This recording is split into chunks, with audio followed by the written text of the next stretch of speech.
Почитуван подпредседателе, јас не сум задоволен од одговорот, но многу поважно е тоа што граѓаните, тутунопроизводителите се апсолутно незадоволни.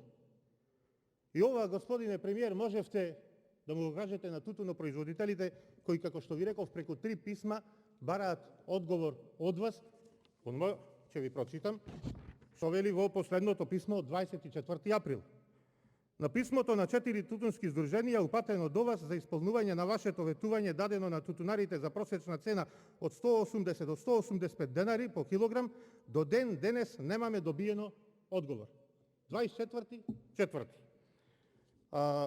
Не сакаме да помислиме, велат, дека вие во својство на премиер не излажавте или, не дај Боже, само не изманипулиравте. Затоа, како одговорни субјекти, ви даваме можност да се произнесете, во спротивно нашите пари ќе си ги бараме на протести. Така да не се радувајте, и протестите не се завршена работа. Може би ќе има.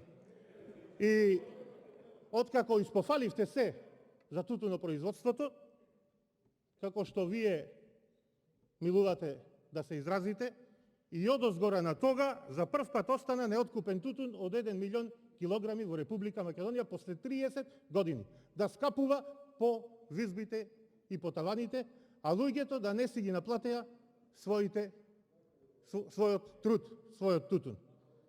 Тоа е факт, господине Заев, колку вие и да сакате да кажувате овде дека наштеловани извештаи, приказки, дека цветаат рози.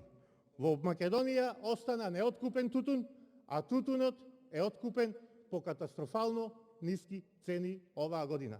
А вие му ветувавте друго. Вие му ветувавте дека ќе му ја надополните разликата од просечната откупна цена до таја што сте му ја ветиле 185-190 денари.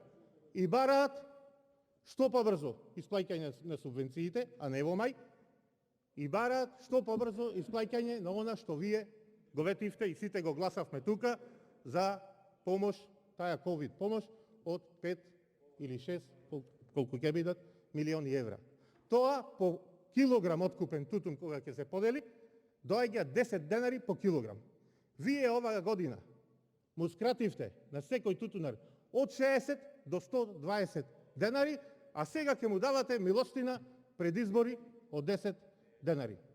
Не сум задоволен од одговорот и немам дополнително прашање.